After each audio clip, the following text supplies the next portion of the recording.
So I don't know if I'm on my A game today. I've got my shirt on, inside out. I've spent 2.5 hours this morning with Texas Unemployment on the phone. That went well. I didn't get my PPP through Chase Bank. Thank you, Chase. So I've been feeling, I went through a lot of feelings today. Anger, feeling frazzled, feeling frustrated, and guilt. That's an old pattern. Those are the words I use for that. There's things that come up in our communication that happen in the here and now, and then there's things that are like get brought up, they get triggered from the past, old patterns that through communication, working with ourselves or working with another, we can begin to process and let that go.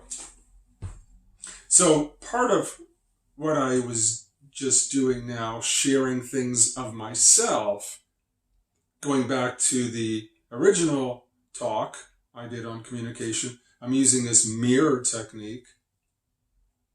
I started out talking about mirroring someone else, right? Listening, creating a sacred space to heal, or to encourage or provide a space for us to heal in words. And so the mirror was pointed towards the other person in the listening and hearing them. I turned the mirror in and I talked about myself, right? So that's what I wanted to talk a little bit more about today. How do we talk? How do we talk? When I work with clients, oftentimes I talk about, there's many things that come up, so there's many things that can be talked about. But in regards to not only their own processing, but processing with another person, I talk about two things. Tools that they can use to help themselves and tools for communication.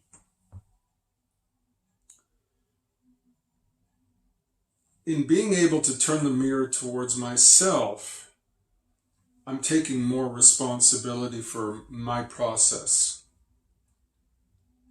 versus pointing the finger at someone else, like saying, like in the original video where I said, you don't ever listen to me. I've said this, I don't know how many times, I'm so angry, you don't hear me, you don't care, you don't love me, you don't give a shit.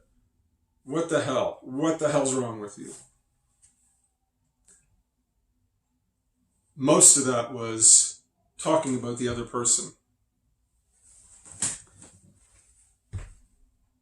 That happens sometimes. Our process is messy. Life is messy. Emotions are messy. But the more we can own and be responsible for our process, the easier it is for ourselves and for that communication with another. It's hard to hear someone and to mirror them when we've got arrows being thrown at us or shot at us. It's kind of hard for me to duck, when the you word is being used. It's not impossible, it's just harder because it's easier to get defensive and it's easier to start doing the same thing back. And then we end up in an argument. If it happens, it happens. Again, it doesn't have to be perfect. This isn't about being perfect. It's about learning, growing, and processing and creating a safe environment, a sacred environment for us to heal. So, but the more I can bring that mirror in and talk about my process, and the less of the you words I use, the better.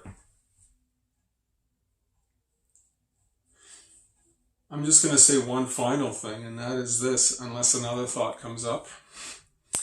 In spiritual circles, a lot of different spiritual circles, it's almost a bad word to say that you're angry, or anger is almost a bad word. I know for me, it is still sometimes uncomfortable, not only if someone is mad at me, or gets triggered, but if I'm triggered or I'm mad about something or mad at someone else. It's still hard for me to sometimes express that. But for some people, on the other end of the spectrum, it's almost encouraged, right? I mean, look at a lot of our reality TV shows. So,